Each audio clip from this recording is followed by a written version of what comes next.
Sorry. আমাকে কিছু বললেন? বললাম সরি, আপনার সাথে ওখানে মিসবিহেভ করাটা একদমই ঠিক হয়নি। ইটস ওকে, আমিও সরি। আমারও আপনার সাথে এভাবে ঝগড়া করা উচিত হয়নি। আপনি কোথায় যাচ্ছেন? বাসায় যাচ্ছি, ধানমন্ডি। চলো আপনাকে নামাই দিই। কেন? আপনি আমাকে নামিয়ে দিবেন কেন? আপনি আসলে এখানে বাস টাস কিছু পাবেন না, মানে পেতে কঠিন হবে, তাই ভাবলাম আপনাকে নামিয়ে দিই। কোনো সমস্যা নেই, আমার গাড়ি আছে। আপনার গাড়ি আছে? আপনি রাস্তায় দাঁড়িয়ে আছেন? আসলে আমার গাড়ি না, আমার বয়ফ্রেন্ডের গাড়ি। তো আসছে অন দ্য ওয়ে, তো আমি ওয়েট করছি আর কি, এই কারণে রাস্তায় দাঁড়িয়ে আছে, আর কিছু না। ঠিক আছে, অপেক্ষা করেন। কি আবারও গাড়ি নষ্ট হয়ে গেছিল? না না, কোনো গাড়িটাকে নষ্ট হয়নি। আসলে আমার বয়ফ্রেন্ড একটু লেট করেছে, তাই আমার আসতে লেট হয়েছে। তা আপনার বয়ফ্রেন্ড তো খুব কেয়ারিং। কি নাম ওনার? কি করেন উনি? ব্যবসা ব্যবসা করেন, বিজনেসম্যান, বুঝলেন? Group of company. আচ্ছা, আপনার এক্স গার্লফ্রেন্ড কি নাম যেন ওনার? নীলা। কেন? নীলা? নীলা তো আমার এক ফ্রেন্ডেরও নাম। আমার কোনো ছবি আছে, দেখি। আরে এই নীলা, ও তো আমার ফ্রেন্ড, আমার খুব ক্লোজ ফ্রেন্ড, বুঝলেন? আপনি আগে বলবেন না? কেউ চেনেন? হ্যাঁ, আমার খুবই ক্লোজ, গত পরশুদিনও দেখা হয়েছে। ধরেন, আগে বলবেন না?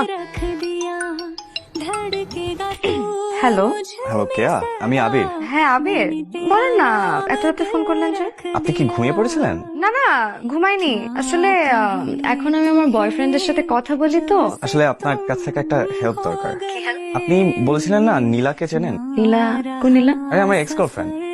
ও হ্যাঁ, চিনি তো, ভালো করে চিনি। কি হেল্প লাগবে বলেন? আসলে ও আমাকে সোশ্যাল মিডিয়া থেকে ব্লক করে দিয়েছে, নাম্বারটাও চেঞ্জ করে ফেলেছে। ওর নাম্বারটা কি আমাকে একটু দিতে পারবেন? খুব জরুরি দরকার।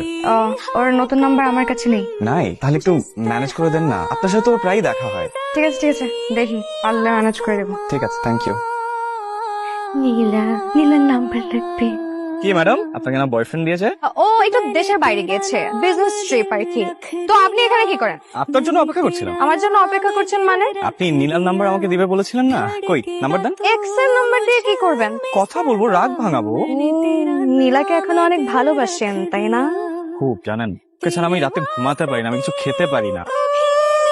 এত ভালোবাসেন, তাহলে ব্রেকআপ করলেন কেন? হঠাৎ একদিন দেখি ও আমার এক ক্লোজ বন্ধুর সাথে রিক্সা করে ঘুরছে। খোঁজ নিয়ে জানতে পারি যে শুধু আমার বন্ধুই না, ও অনেকের সাথে এরকম সম্পর্ক। আমি সন্দেহ করে আমার সাথে ব্রেকআপ করে।